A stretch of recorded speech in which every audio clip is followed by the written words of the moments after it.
जब एक व्यक्ति को सुसमाचार सुनाया जाता है, जब एक व्यक्ति को गॉस्पेल सुनाया जाता है, खुशखबरी सुनाई जाती है, तो कई बार सबसे पहले उसे रोका जाता है कि वो ये व्यक्ति चर्च में ना आ सके। और ऐसी बहुत सारी चीजें आप सुनेंगे कि धर्म परिवर्तन, पैसा, ये वो बहुत सारी बातें हम सुनते हैं। और कई लोग सुसमाचार सुनने के बाद प्रभु के पास क्यों नहीं आते? क्योंकि उनके दिमाग में ये बातें डाल दी जाती है। कितने लोग हैं यहां पर जो प्रभु में आने से पहले इन मिसअंडरस्टैंडिंग्स के शिकार थे? आपको लगता था नहीं नहीं ये तो गलत हो रहा है ना? था, आपके दिमाग में था कचरा? हाँ, मेरे अंदर था, आपके अंदर भी था मेरी तरह। आप हाथ उठा के बता सकते क्या लगा आपको यहां पर आने के बाद? कितने पैसे मिले आपको? अरे हिस्सा नहीं मांगूंगा, बताओ। यहां आने के बाद आपको कितना पैसा मिला? 0। और देना कितना पड़ा?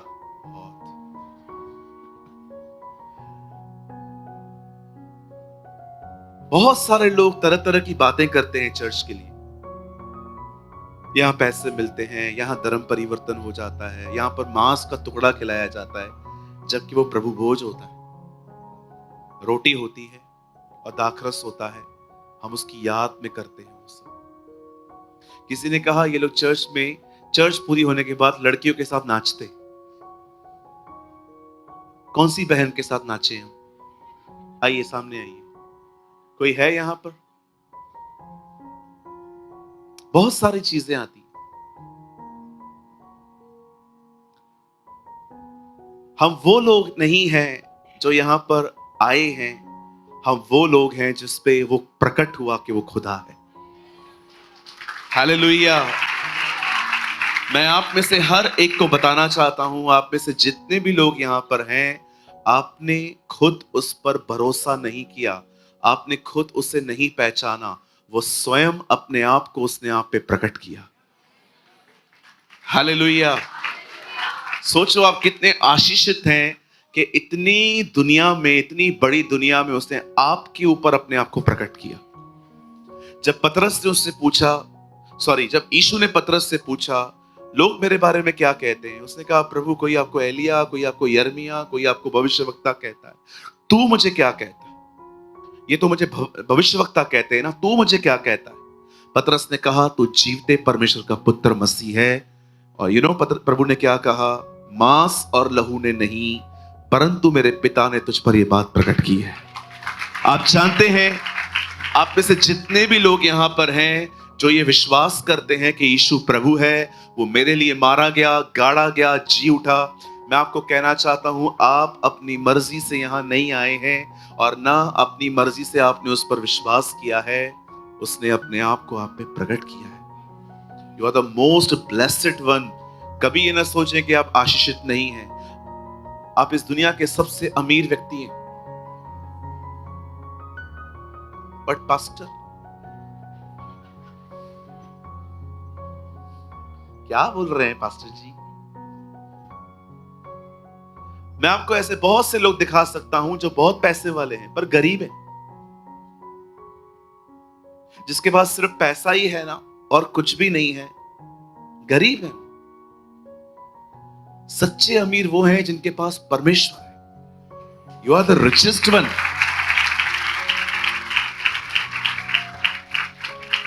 आप जानते हैं, एक अविश्वासी पे जब तकलीफ आती है और एक विश्वासी पे जब तकलीफ आती है, उन दोनों में क्या अंतर है? जब एक अविश्वासी के ऊपर तकलीफ आती है ना, वो सोचता है मैं बर्बाद हो गया, लेकिन हमारी प्रॉब्लम हमेशा सॉल्यूशन के साथ आती है। हम जानते हैं तो तकलीफ आई है, उसे कौन दूर करेगा। हम जानते हैं कि हम आशा रहित नहीं हैं, हम वो लोग हैं जो हमेशा उम्मीदों से भरे होते हैं। हम जानते हैं कि जो परमेश्वर हमारे ऊपर अलाउ कर रहा है कि कुछ तकलीफ आए, वो हमारा निकास भी करेगा। आप सोचिए आप कितने ब्लेस्ड हैं। सबसे पहले शैतान हमें यहां पर आने से रोकता है, तरह तरह की बातें करता है, वहां मत जाना, यहां मत जाना, इनकी टीचिंग सही नहीं है, इनकी प्रीचिंग सही नहीं है, ये पास्टर ठीक नहीं है, वहां के लोग ठीक नहीं है। बहुत सारी बातें लोगों के दिमाग में डालता है। लेकिन जब एक व्यक्ति यहां पर आ जाता है तो भी वो छूटता नहीं है, यहां पर उसके और हथकंडे चलते हैं। अब वो कोशिश करता है कि वो आपको ग्रो करने में कैसे रोके। शैतान सबसे पहले एक व्यक्ति को रोकता है कि वो चर्च न जा सके, लेकिन जो लोग चर्च में आ जाते हैं अब वो उनके पीछे पड़ता है कि वो प्रभु में बढ़ने ना पाए। चलो ठीक है, मैं इनको रोक तो नहीं पाया कि ये उस पर विश्वास करें, लेकिन अब मैं कैसे रोक सकता हूं कि ये उसमें बढ़े नहीं, और वो अपने सारे हथियारों को आपके खिलाफ लेके आता है। और मैं आपको सच कहता हूं, कई लोग उसके जाल में फंस जाते हैं। ये हो सकता है कि आप चर्च में इसलिए नहीं पढ़ पा रहे हैं क्योंकि चर्च में किसी ने आपसे गलत बिहेव किया है, आपके साथ किसने कुछ बुरा और उल्टा किया है, और आप सारा दिन आपके दिमाग में वही चलता है। और जैसे आप चर्च में आते हो, आप देखते सामने हो, लेकिन आंखें उसी व्यक्ति पर होती हैं। यस, ये होता है।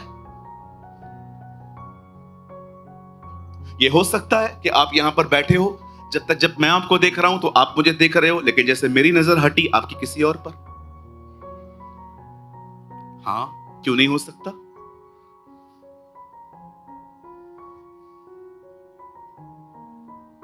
यहाँ मैं ये अकेला ही हूं कि मेरे साथ और भी कोई है कि हाँ पास्टर ऐसा होता है? हाँ बिल्कुल। हो सकता है आपको हमने वहां बिठाया है जहां पंखा भी नहीं है और एसी की हवा भी नहीं आती, और आप वहां पर बैठे हो और देख रहे हो कब चालू करेंगे, कब चालू करेंगे, कब चालू करेंगे। गया वचन। अब मैं तो रुकूंगा नहीं कि आप जब चालू होगा तो चालू करूंगा। आप जानते हो कितने इजीली डाइवर्ट हो जाते। आज मैं कुछ समझाना चाहता हूं आपको। एक ट्रैप है हमारे बीच में, कहिए ट्रैप। क्या कहेंगे हिंदी में से? हाँ, जाल, जाल। वेरी गुड, जाल। आज मैं आपको बताना चाहता हूं कैसे शैतान एक जाल बिछाता है, और बहुत बार हम उसमें फंस जाते हैं। सब तैयार हैं? क्या हम वचन शुरू करें? ओके, आइए, मैं चाहता हूं आप सब मेरे साथ अपनी बाइबल खोलिए। Open your Bible with me, the book of Esther.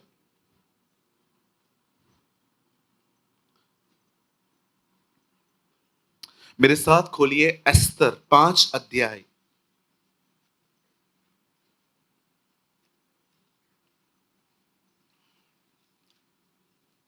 सब एस्तर की किताब लाए हैं?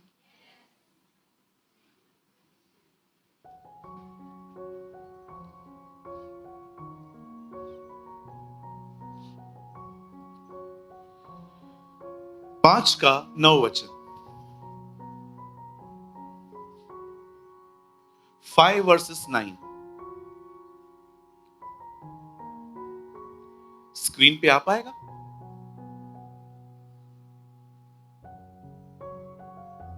हाँ, स्क्रीन पे आ पाएगा?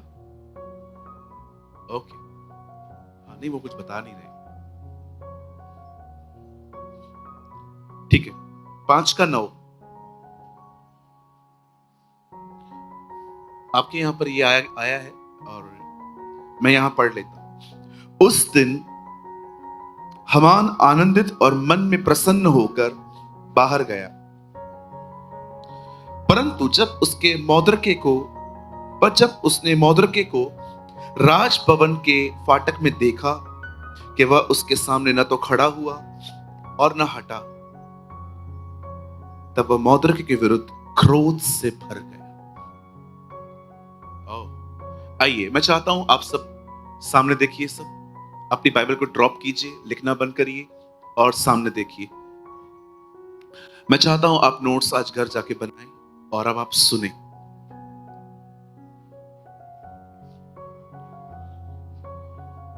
हमारी बाइबल में एक किताब है जिसका नाम है एस्तर। यह किताब एक बहन के नाम से है। और इस किताब के अंदर एक खूबसूरत बात यह है कि इस किताब में कहां पर भी यहोवा, परमेश्वर, यीशु मसीह, प्रभु का आत्मा, इन शब्दों का प्रयोग नहीं किया गया। लेकिन अगर आप इस किताब को आराम से पढ़ें तो आपको इस किताब के हर अध्याय में परमेश्वर का काम दिखाई देगा। क्यों परमेश्वर ने एक पुस्तक में अपना नाम नहीं लिखवाया? वो आज की पीढ़ी को समझाना चाह रहा था कि अगर मैं नहीं दिख रहा तो यह मत समझो कि मैं कुछ नहीं कर रहा। कई बार आपके जीवन में ऐसा दिन आ सकता है कि आपको लगेगा कि परमेश्वर कहां है, वो क्यों कुछ नहीं कर रहा। इतनी दुआएं की हैं, इतना पुकारा है, पर क्यों वो कुछ नहीं कर रहा। लेकिन मैं आपको कहना चाहता हूं, आप शांत बैठे हैं, वो शांत नहीं बैठता। बाइबल कहती है, यीशु ने कहा पिता काम करता है, मैं भी काम कर रहा हूं, और बहुत जल्द जो वो कर रहा है वो आपके सामने आ जाएगा। मेरे पीछे कहिए, परमेश्वर मेरे लिए कुछ कर रहा है, भले इन आंखों से न दिखे पर वो कुछ कर रहा है। आमेन, हालेलुया। आप जानते हैं, हमारी बाइबल कहती है, खुदा का कलाम कहता है, एक दिन एक राजा था जिसका नाम था शरेश, और बाइबल कहती है वो 127 प्रांतों पर राज्य कर रहा था। एक दिन उसने अपनी बादशाहत में एक चीज अनाउंस की कि मैं एक बहुत बड़ी पार्टी देना चाहता हूं, और उसने अपने सारे लोगों को बुलाया जो बड़े बड़े ऑफिशियल्स थे। और जब उसने उनको बुलाया, ये पार्टी 180 दिन 6 महीने तक चलती रही। हर तरह की वाइन, हर तरह की शराब, हर तरह के आइटम्स जो खाने के होते हैं वो सब सर्व किए गए। लेकिन एक दिन बाइबल कहती है, राजा ने रानी से कहा, एक आदमी के थ्रू मैसेज भेजा कि मैं चाहता हूं तू अपनी खूबसूरती और अपने वैभव में हमारे बीच में। और रानी ने साफ कह दिया, मैं नहीं आऊंगी। जानते हैं ये बात उसे बुरी क्यों लगी कि मेरी वाइफ जो है वो लोगों के सामने क्यों नहीं आ रही है। उसे रीजन जानना नहीं चाहा कि वो क्यों नहीं आना चाहती। लिखा है उसे बहुत गुस्सा आया। आप जानते हैं, ईगोस्टिक लोगों में, घमंडी लोगों में एक प्रॉब्लम होती है, वो चीजों को जानने की कोशिश नहीं करते, वो डायरेक्टली चीजों को नेगेटिवली ले लेते।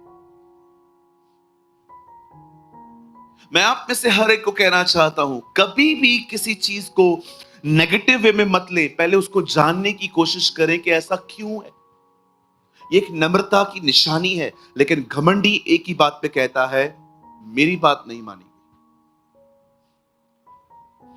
मैं आपको सच कहता हूं, ये जो कैरेक्टर है ना, एक ऐसा कैरेक्टर है जिसकी वजह से पूरा परिवार सफर करता है, पूरी फैमिली सफर करती है। मैं रिसेंटली एक परिवार में गया। उस परिवार में 2 बच्चे थे, मैंने देखे। लड़की 8 साल की थी, लड़का 10 साल का था। आप जानते हो, एक पास्टर जब घर जाता है, कभी कभी बच्चे उसको देख के कितना खुश हो जाते हैं, वो दौड़ते हैं, यहां वहां जाते हैं। लेकिन मैंने उन दोनों बच्चों को जब देखा ना, मैं हैरान हो गया। जब मैं कमरे में गए, मैं जब घर में एंटर हुआ, वो बैठे हुए थे और उन्होंने कोई मुझे प्रेज द लॉर्ड नहीं कहा, कोई जय मसीह नहीं कहा, बस वो मुझे देख रहे थे। और फिर मैंने उनको कहा, hey praise the lord, how are you? कल अच्छे हैं। मैं अंदर ही अंदर सोच रहा था, ये डिप्रेस क्यों है। और उसके बाद जब मैं वहां पर बैठा, मैंने खाना खाया, और खाना खाने के बाद मैंने उनसे पूछा, बताइए आपने मुझे क्यों बुलाया था। तब उन्होंने एक दूसरे के ऊपर ब्लेम गेम्स स्टार्ट की। बहन की आवाज पहले बहुत ऊंची थी, फिर भाई की आवाज बहुत ऊंची थी। वो कह रहा था ये समझती नहीं है, वो कह रहा था इसको समझाना नहीं आता। ओ, मेरे सामने एक खतरनाक कहासुनी चालू हो गई। और जानते हो, मैंने देखा जो प्राइड उनके बीच में डांस कर रहा था। और जानते हो सफर कौन कर रहा था? बच्चे। उस 10 साल के लड़के को मैंने बाद में उसे पूछा, मैंने कहा आप कैसे हो? बोलते हैं अंकल मैं अच्छा हूं, आप इन दोनों को समझा के जाओ ना। Whole day they are fighting.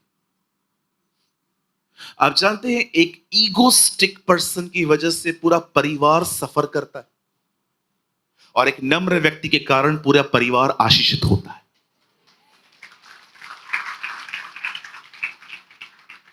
मैं आपको एक सलाह दूं, जब आप देखो ना कि कुछ गलत हो रहा है, परिवार के अंदर एक पर्सन अपने ही बिहेवियर में कुछ गलत कर रहा है, उस टाइम पे मत समझाओ। जो हो रहा है होने दो, शांत रहो। विश्वास कीजिए, जिस समय आप कूदते हो ना और समझाने की कोशिश करते हो, उस टाइम पे आपकी बात सुनी जाती है पर समझी नहीं जाती। समझी तब जाती है जब दोनों लोग ठंडे होते। रात को आराम से टाइम मिलता है ना, उसके बाद बैठो, उसके बाद पूछो क्या हुआ था दोपहर में तेरे को, फिर बात करो। हम लोग उसी समय कूदते, गन रखते, सुधर।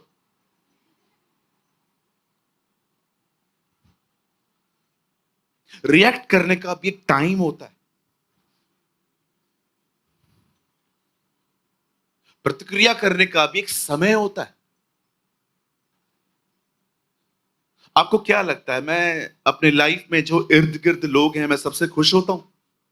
मैं बहुत बार अपने लोगों को बहुत बड़ी बड़ी बेवकूफियां करते हुए देखता हूं, लेकिन मैं उसी टाइम पे नहीं समझाता। मैं दुआ करता हूं और खुदा से कहता हूं राइट टाइम लेकर आ। और आप विश्वास कीजिए, जब मैं राइट टाइम पे वो बातें बोलता हूं ना, मैं उन्हें वो गलतियां फिर करते हुए नहीं देखता। क्योंकि उस टाइम पे अगर मैं कहता तो वो भड़ास निकालना था, लेकिन जो बाद में मैंने समझाया वो भड़ास निकालना नहीं था, वो समझाना था। एक घमंडी व्यक्ति की सबसे बड़ी प्रॉब्लम पता है क्या होती है? जब उसकी बात नहीं मानी जाती ना, तो वो ये नहीं देखता है कि क्यों नहीं मानी गई, वो नाराज होके मुंह फुला के बैठ जाता है। मैं आपको कहना चाहता हूं, इस स्वभाव से बाहर आइए। Come out from this nature, it's dangerous. ये आपके घर की शांति खराब कर देगा।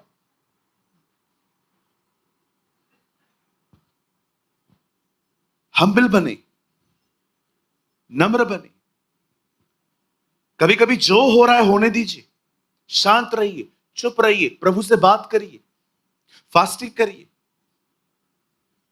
परमेश्वर एक ऐसा टाइम लेके आएगा, विश्वास कीजिए, जब सामने वाला पिघल कर आपके सामने आएगा, उस दिन आपको परमेश्वर राइट वर्ड्स देगा। अब बात कर, और वो आपकी बातों को समझेंगे। लेकिन जब आप देखते हो सामने वाला बहुत गर्म है, उस समय कुछ मत समझाओ, शांत रहो।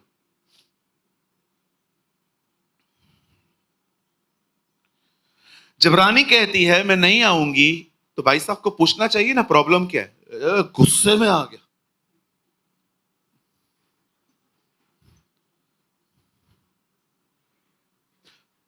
पूछो बाजू वाले को, गुस्सा क्यों करता है?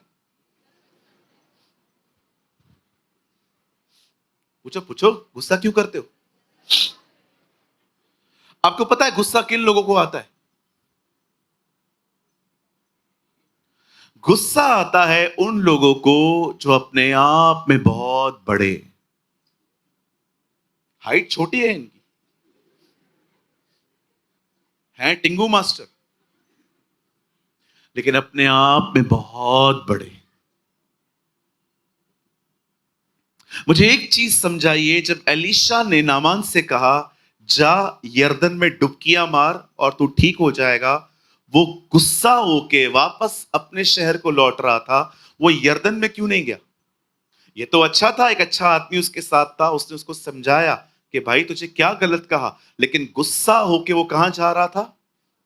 अपने शहर जा रहा था। क्यों?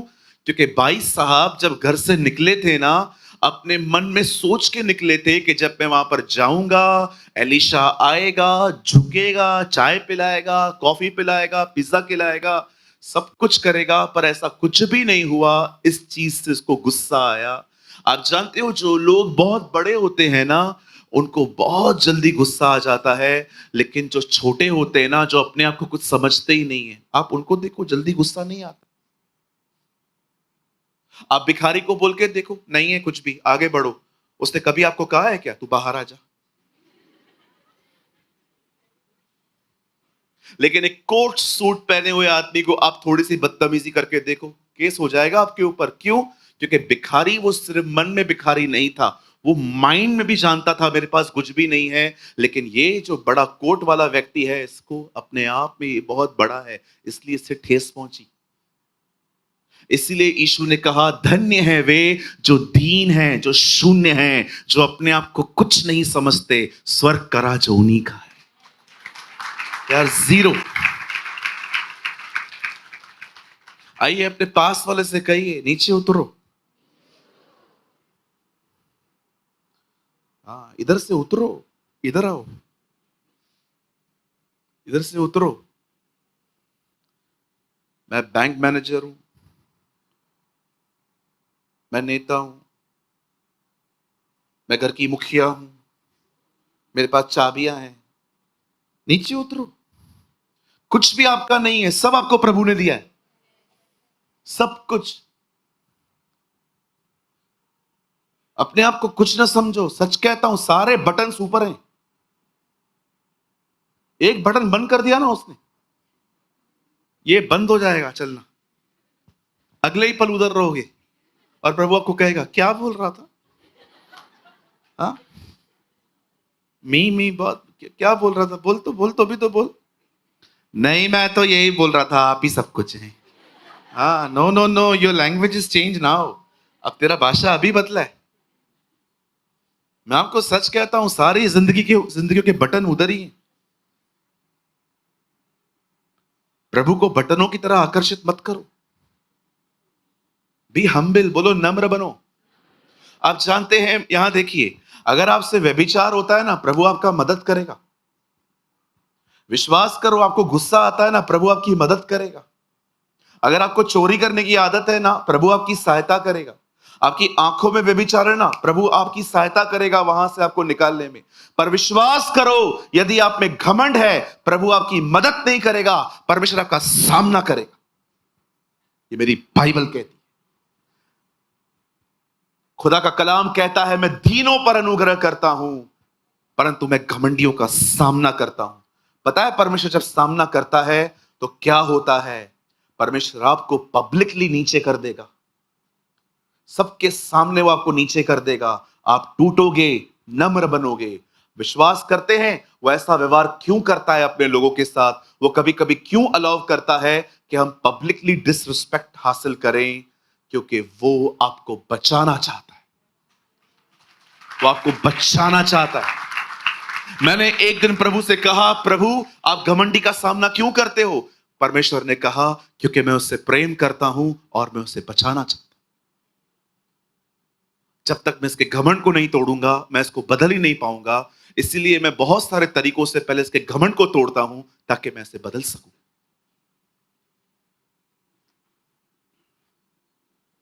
नम्र बने, अपनी गलतियों को पहचाने। कोई भी आपको कहता है ना तू गलत है, शाऊल मत बने, डोंट डिस्कस। दाऊद की तरह बने, हां मैंने पाप किया है। जब सैमुअल शाऊल को कहता है तूने पाप किया, बोलता है मैंने नहीं किया, प्रजा के लोगों ने करवाया। लेकिन जब दाऊद के पास नातान आता है और कहता है तूने पाप किया, वो कहता है हां मैंने पाप किया। सुलेमान के पास तो कोई आता ही नहीं, उसे किसी के साथ नाता ही नहीं रखा था। वो अपने आप में इतना बड़ा व्यक्ति था, उसको लगता ही नहीं था कि मुझे किसी की नीड है। मैं आपको कहना चाहता हूं, आपने देखा, नातान आया, सैमुअल आया, पर सुलेमान के पास कोई नहीं आया, क्योंकि किसी के साथ संबंध ही नहीं था उसका।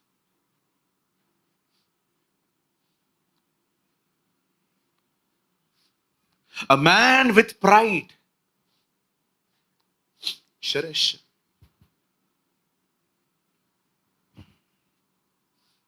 जब रानी ने उसकी बात नहीं मानी, अब आ गए सब लोग आग में घी डालने। सबको ये बोलना चाहिए ना, उसको क्षमा कर दे, माफ कर दे, चांस दे। सब लोग आ गए कहने कहने के लिए, अरे राजा तेरे साथ हुआ है, तेरे साथ। ये आग में घी डालने वाले आपको बहुत मिलेंगे आजकल। ऑलरेडी आप जल रहे हो, आप पे पानी नहीं फेंक रहे हैं लोग। मैं एक बात कहूं, सलाह किससे ले रहे हो ये बहुत महत्वपूर्ण है। हर एक से सलाह मत लिया करो। बहुत सारे जो लोग हैं ना, आपके अंदर कचरा डाल देंगे। हर एक से एडवाइस मत लिया करो। मैं आपको कहना चाहता हूं, ये सलाह की किताब है, इसे पढ़ो। परमेश्वर ने आपको इसमें से बहुत सारी चीजें वो आपको कहेगा, ये कर, ये न कर, ये कर, ये न कर। सबसे ब्यूटीफुल डूस एंड डोंट्स हैं। देखा होगा ना आपने, जब आप किसी बड़ी लिफ्ट में जाते हैं तो वहां पर लिखा रहता है डूज एंड डोंट्स, ये करो ये मत करो। क्या क्या नहीं करना है। 9 लोग नहीं आना चाहिए अंदर, 8 लोग निकलो एक वापस। ये लिफ्ट सिर्फ 480 किलो वेट उठा सकती है, जब ये बंद हो जाए तो ये करो ये करो। एक डूज और डोंट्स लिखे रहते हैं, या इसके भी डूज एंड डोंट्स पढ़ो। क्या चाहता है वो, क्या नहीं चाहता है वो। साइन के पीछे मत जाओ। प्रभु मुझे एक लड़की पसंद आ गई है, चर्च के अंदर ही रहती है, अगर आज उसने पीली कलर की ड्रेस पहनी, मैं समझ जाऊंगा प्रभु आने वाले दिनों में वो मेरी पत्नी है। और वो बेचारी येलो ही पहन के आई उसे। या कोई बहन बैठी हुई है, आज प्रभु वो लड़का आया और अगर उसने काला कपड़ा पहना होगा, मैं समझ जाऊंगी वही मेरा पति है। और वो बेचारा बर्बाद हो गया काला पहन के उससे।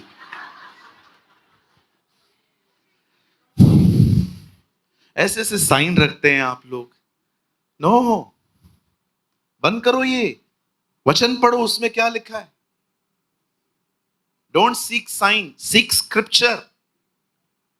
चिन्हों को मत ढूंढो।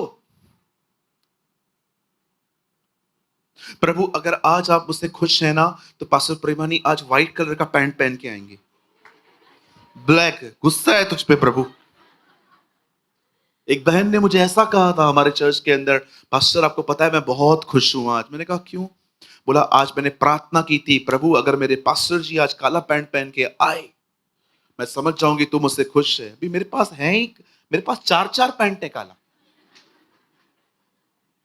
और मैं काला पहन के कहा गया। मैंने कहा अच्छा तो प्रभु आपसे बहुत खुश है, और व्हाइट पहनता तो मुझे पता चल जाता, वो मुझे बहुत गुस्सा है। मैंने कहा 5 मिनट रुक, अभी बदल के आता हूं मैं तेरे लिए।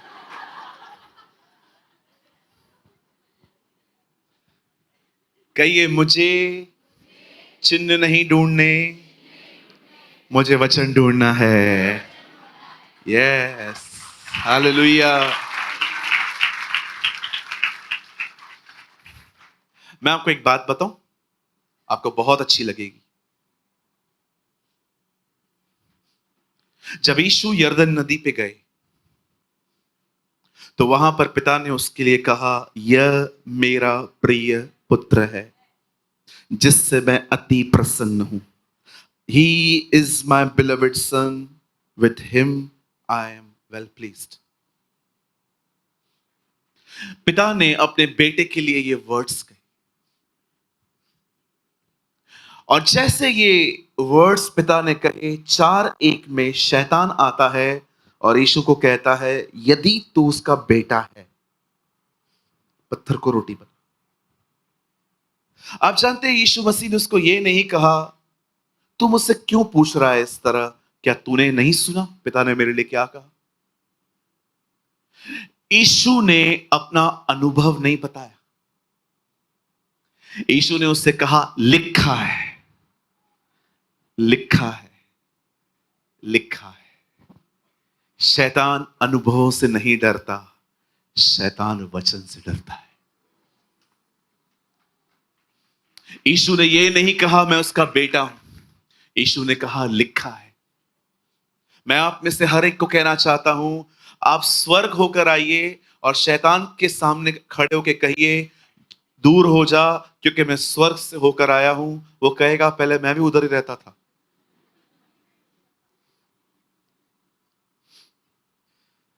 वो आपके स्वर्ग की विजिटेशन से भी नहीं डरता। अगर आप उसके सामने खड़े होकर कहेंगे ना कि तुझे पता है मैं कितना दान करता हूं, मैं कितनी मदद करता हूं लोगों की, दूर हो जा, उसे कोई फर्क नहीं पड़ता। लेकिन जब आप बाइबल में से निकाल के उसको कहते हो ना, लिसन, ये लिखा है, जब वो आपके दिमाग में ख्याल डालता है कि तुझे पता है तेरा बिजनेस क्यों नहीं चल रहा है, तेरी नौकरी टिकती क्यों नहीं है, तुझे पता है तुम लोग के घर पे पैसा क्यों नहीं टिकता है, रीजन क्या है? तुम लोग के घर के ऊपर किसी की नजर है, किसने तुम्हारे घर के ऊपर कुछ किया है। याद है तू उस दिन जब आ रहा था तो घर के बाहर कुछ पड़ा हुआ था। जब वो आपके दिमाग में ऐसी बातें डाले, उसे कहिए परमेश्वर के वचन में लिखा है, हम पर कोई मंत्र नहीं चलता।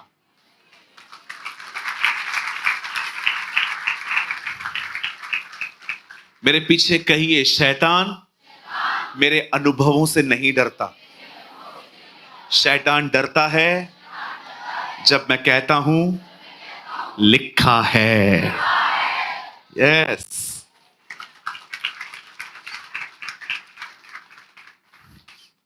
मैं एक दिन बहुत बीमार पड़ा। मैंने ये बात आज तक किसी को भी नहीं बताई है। और उस दिन मेरा क्रूसेड था। मुझे पता चला उस क्रूसेड पे 12 से 15 हजार लोग आने वाले। और क्रूसेड से 3 घंटे पहले मेरी तबीयत बहुत खराब थी। मैंने कहा मैं क्या करूं अभी, दवाई लूं, घर पे कॉल करूं, पूछूं क्या करना है। जानते मैंने क्या किया? मैंने प्रेयर नहीं की, न मैंने घर पे कॉल किया। मैं उठा। पता है मैंने उठ के क्या किया? मैंने कुछ बोलना शुरू किया। और मैंने क्या बोलना शुरू किया मैं आपको बताता हूं। मैंने ये बोलना शुरू किया, जो परम प्रधान के छाए हुए स्थान में बैठा रहे वो सर्वशक्तिमान की छाया में ठिकाना पाएगा।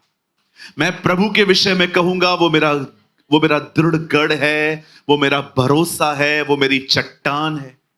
न मैं उस मरीज से डरूंगा, न उस तीर से जो दिन दोपहरी को फैलता है। मेरे दाएं 10,000 गिरेंगे, मेरे बाएं 1,000 गिरेंगे, परंतु मौत मुझे छू नहीं पाएगी और न कोई दुख मेरे डेरे के निकट आएगा।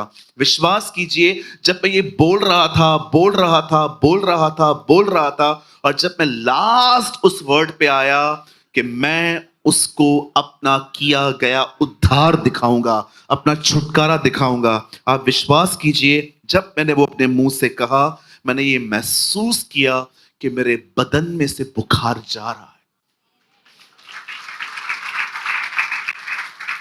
आप जानते हैं, जब वो साम मैंने कंप्लीट किया बोलना और उसके बाद मैं ऐसे ही बैठा, मैंने अपनी बॉडी को चेक किया। आप बिलीव करिए, मेरे बॉडी में से पसीना निकलना शुरू हो गया। 10 मिनट के बाद मैं नॉर्मल था और मैंने ऑर्गेनाइजर को कॉल किया, कितने बजे आना है।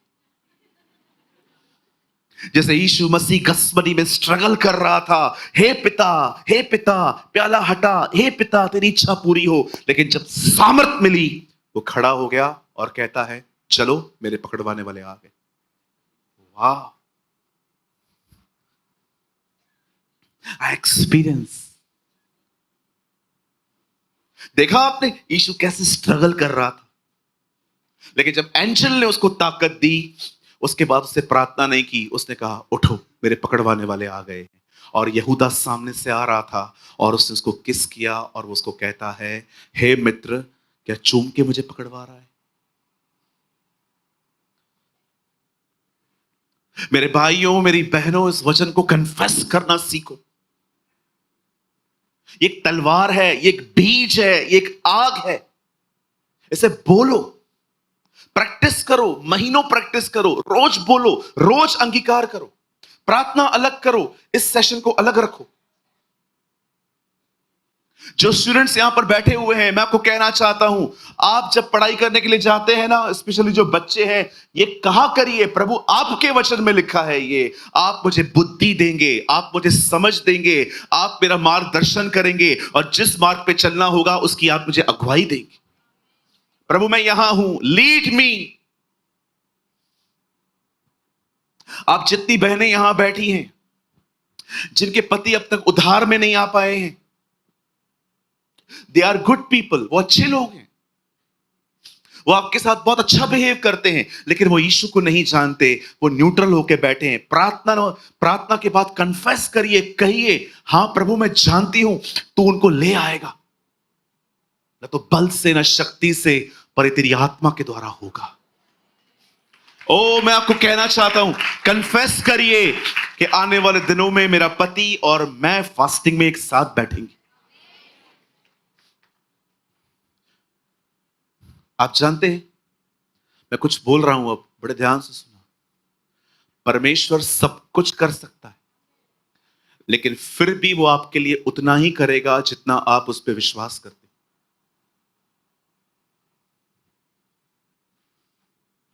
Shall I repeat? परमेश्वर सब कुछ कर सकता है, पर वो आपके लिए उतना ही करेगा जितना आप उस पर विश्वास कर सकते हैं। अगर आपने नहीं सुना तो मैं फिर से कहता हूं, परमेश्वर सब कुछ कर सकता है, पर वो आपके लिए उतना ही करेगा जितना आपका उस पर विश्वास है। जानते हैं, जब रानी ने बात नहीं मानी, मैं लॉन्ग स्टोरी शॉर्ट कर रहा हूं, जब रानी ने बात नहीं मानी, राजा ने डिसाइड किया कि वो उसकी पदवी हटा देगा और किसी और को ले आएगा, और बाइबल कहती है एस्तर चुनी गई। लेकिन एस्तर अकेली नहीं रहती थी। हां, वो अनाथ जरूर थी, लेकिन वो अपने एक कजन ब्रदर मौद्रके के साथ वहां पर शूशन में रहती थी। अब बाइबल कहती है एस्तर अंदर गई, लेकिन उसका कजन उस महल के बाजू में बैठा रहता था। राजा का एक कर्मचारी था जिसका नाम था हमान। वो रोज राजा से मिलता था, और जब भी वो नीचे उतरता था, कभी मौद्रके उसके सामने झुकता नहीं था, और ना ही वो ये देखता था कि चलिए आ रहा है, घूम के आ जाते हैं बाद में, क्यों उसको और अपने आप को स्पॉइल करें। वो उधर ही खड़ा रहता था, और आपको पता है उसका एटीट्यूड कैसे होता था? इस तरह।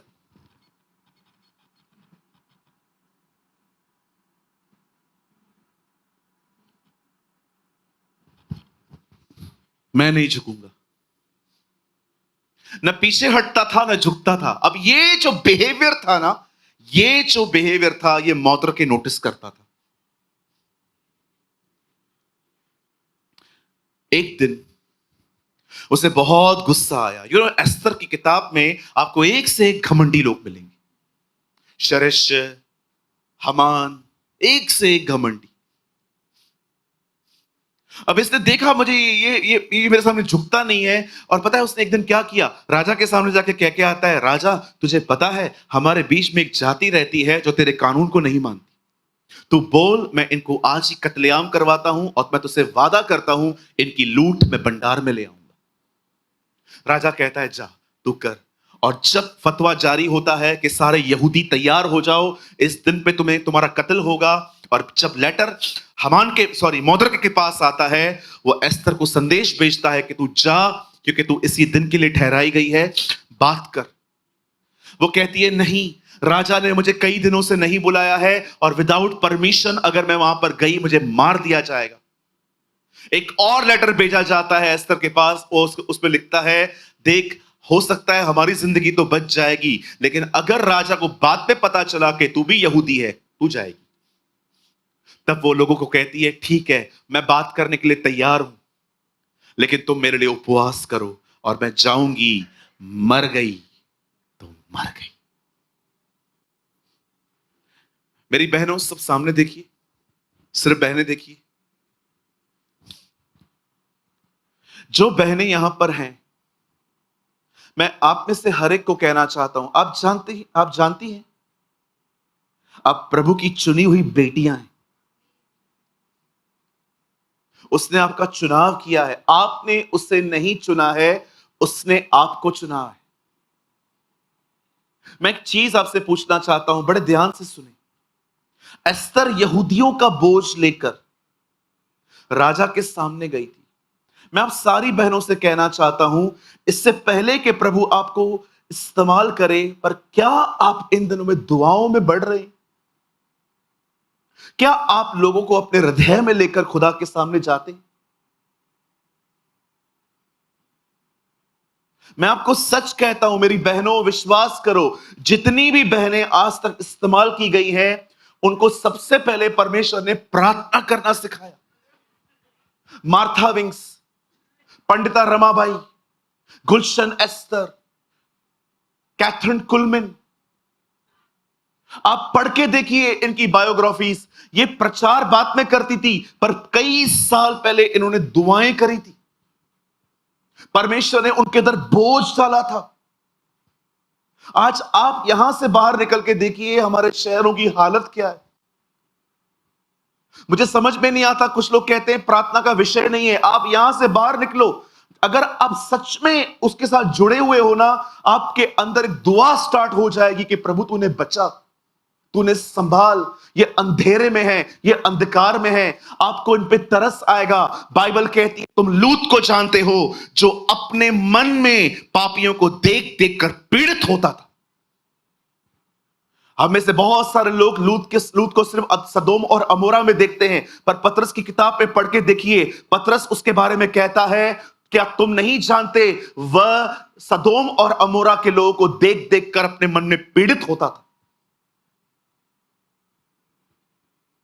मैं सारी बहनों से पूछना चाहता हूं, क्योंकि बात एस्तर की आई है, क्या आप इन दिनों में दुआओं में हो? क्या आप चर्च के लिए दुआ कर रहे हो? क्या आप अपने शहर के लिए दुआ कर रहे हो?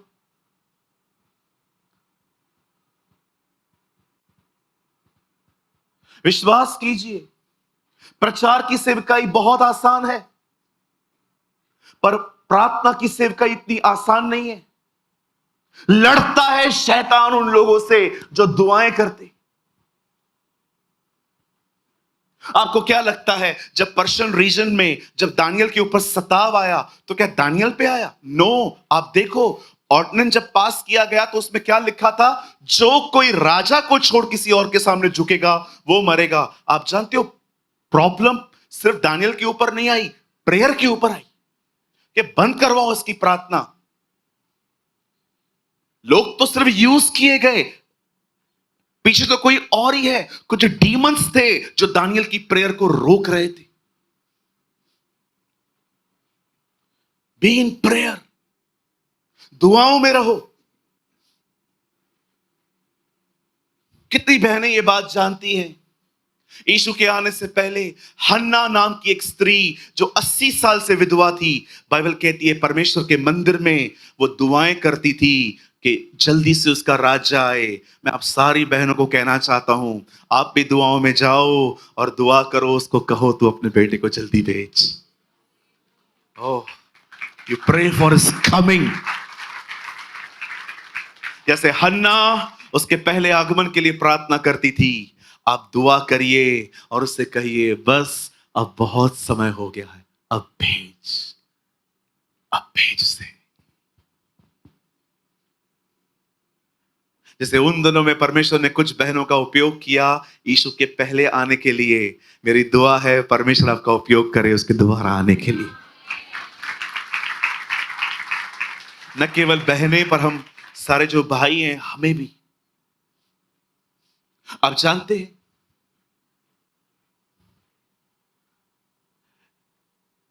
जब एस्तर ने डिसाइड किया कि वो राजा को सब बताएगी, एक दिन वो राजा के सामने चली गई, राजा को कहती है, राजा मैंने एक आपके लिए एक पार्टी अरेंज की है, क्या आप और हमान आएंगे? हमान भी वहीं था। खुश हो गया वो, लिखा है ना, आनंदित हुआ। जानते हो क्यों आनंदित हुआ? क्योंकि न्योता मिला। नीचे उतर रहा था, जैसे वो नीचे उतरा, पता है उसने क्या देखा?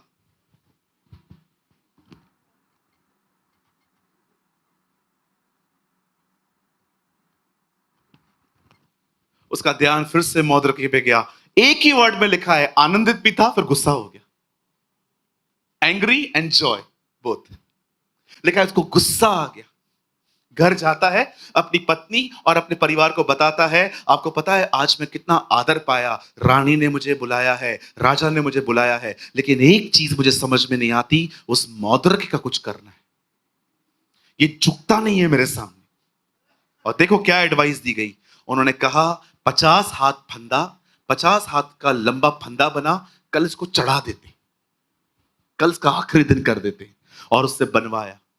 अगले दिन जैसे वो जा रहा था वहां पर और रानी के सामने बैठा, राजा के सामने बैठा, और रानी ने अपना मुंह खोला, तुझे पता है तू हमें मारने के पीछे तुला है? उसने कहा मैंने कब ये सब किया? इस हामान ने किया है।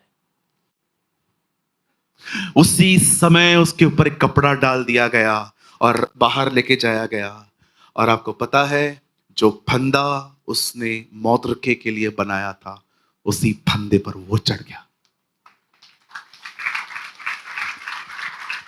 यहां देखिए, मैं जो समझाना चाहता हूं ना, वो ये है,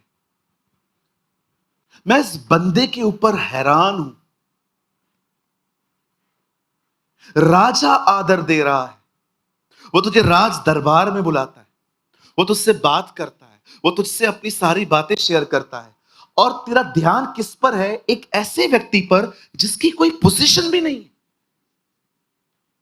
अरे होता कोई बड़ा व्यक्ति तेरे सामने नहीं झुकता तो तुझे हर्ट होता, लेकिन वो कौन है? वो एक साधारण सा व्यक्ति है, उसके पास कोई पदवी नहीं है, उसके पास ठीक से घर भी नहीं है, वो बैठा रहता है, उसके ऊपर मन लगा के रखा है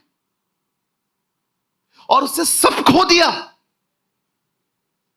आप जानते हो, परमेश्वर आपका पिता है, उसने आपके लिए अपना बेटा भेजा, उसने आपके लिए अपना जीवन दिया, उसने आपके लिए अपना खून बहाया, उसने आपको बहुमूल्य प्रतिज्ञाएं दी हैं, उसने आपको चर्च के अच्छे भाई बहन दिए हैं, उसने आपको इतना कुछ दिया है। लेकिन जानते हैं, उसके बाद भी हमारा ध्यान उन फालतू चीजों पर है जिसकी कोई वैल्यू भी नहीं है। वो बात नहीं करती, वो बात नहीं करता, वो फोन नहीं उठाती, वो फोन नहीं उठाता, वो ब्लू टिक दिखता है फिर भी रिप्लाई नहीं करता। अरे कहां पर ध्यान है?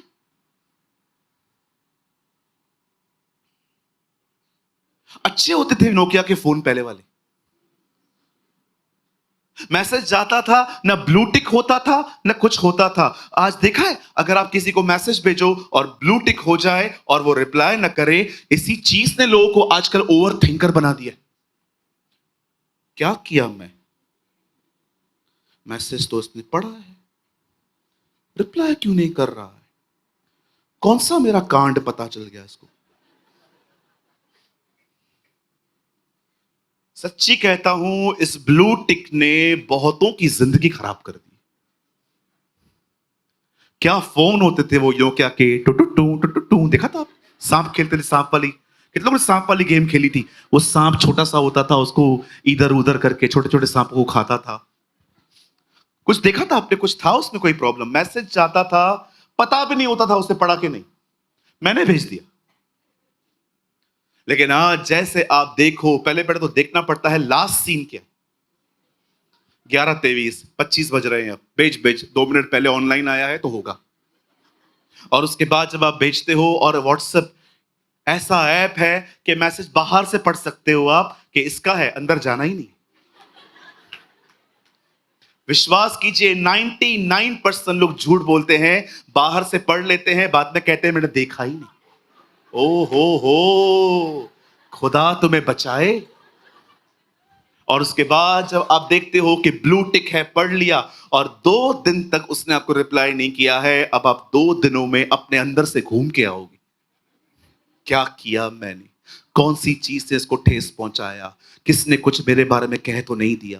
ऐसा क्यों कर रहा है? ऐसा क्यों कर रहा है? सच्ची कहता हूं, इस ब्लू टिक ने बहुतों को अधिक सोचने वाला बना दिया। टेक्नोलॉजी जितनी अच्छी है उतनी डेंजर भी है। कितने खुश होते थे ना उस फोन के अंदर। 6600 कितने यूज किया था नोकिया? बादशाह होते थे। इधर रखते थे, इधर लोग कहते थे इधर मत रख, हार्ट अटैक आ जाएगा, ऐसी ऐसी चीजें सुनते थे हम। मेरे मामा जी ने फोन लिया था, मैंने उसको कहा था मामा मुझे 1 दिन के लिए देगा? बोला मैं दूंगा, लेकिन एक काम करना। मैंने बोला क्या? किसी को भी कॉल मत करना, मिस कॉल देके छोड़ देना। और मैं पहला व्यक्ति था जो मिस कॉल देने के बाद भी बैलेंस चेक करता था।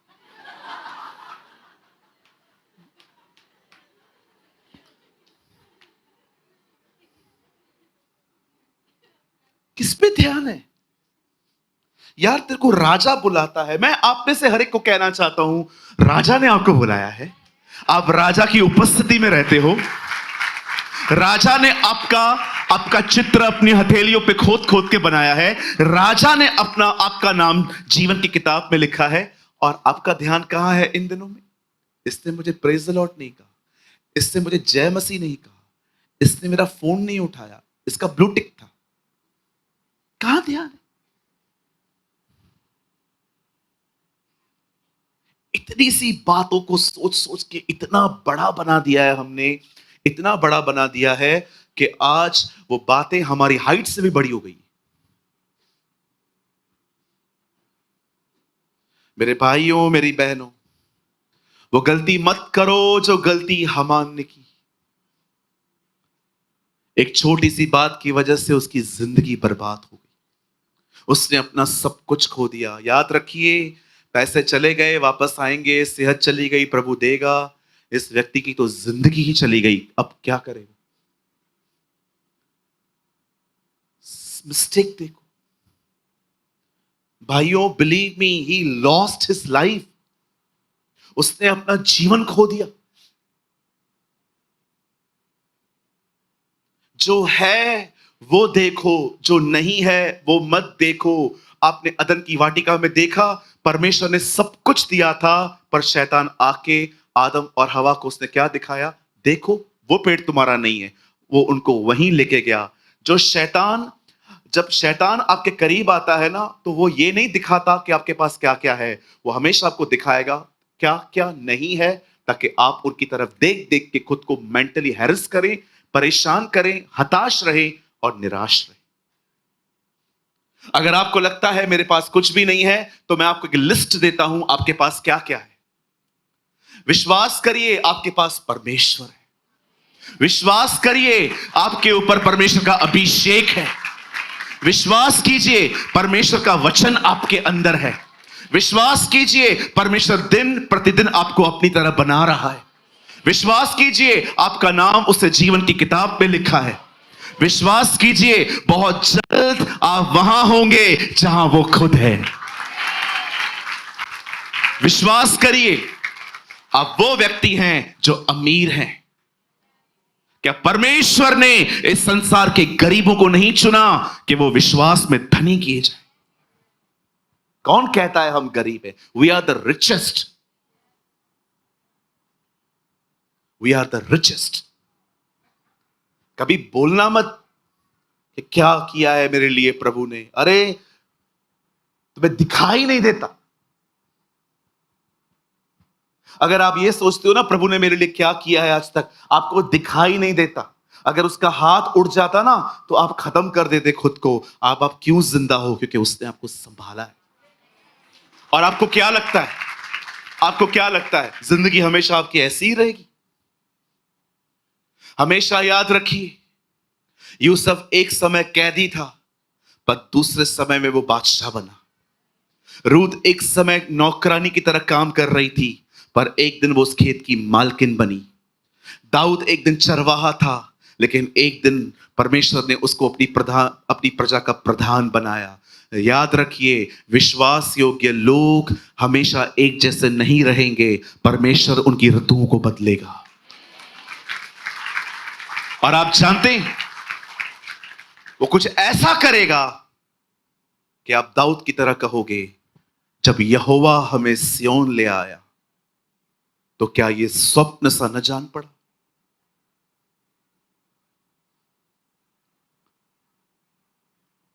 एक समय आएगा आपके जिंदगी में, मार्क माय वर्ड्स,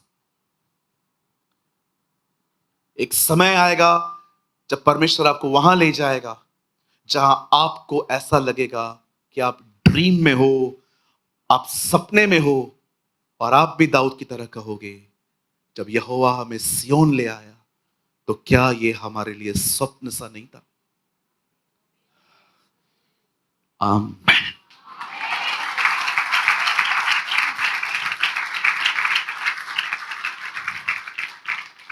मैं फिर से कहता हूं, इस सीजन में विश्वास योग्य बने रहो।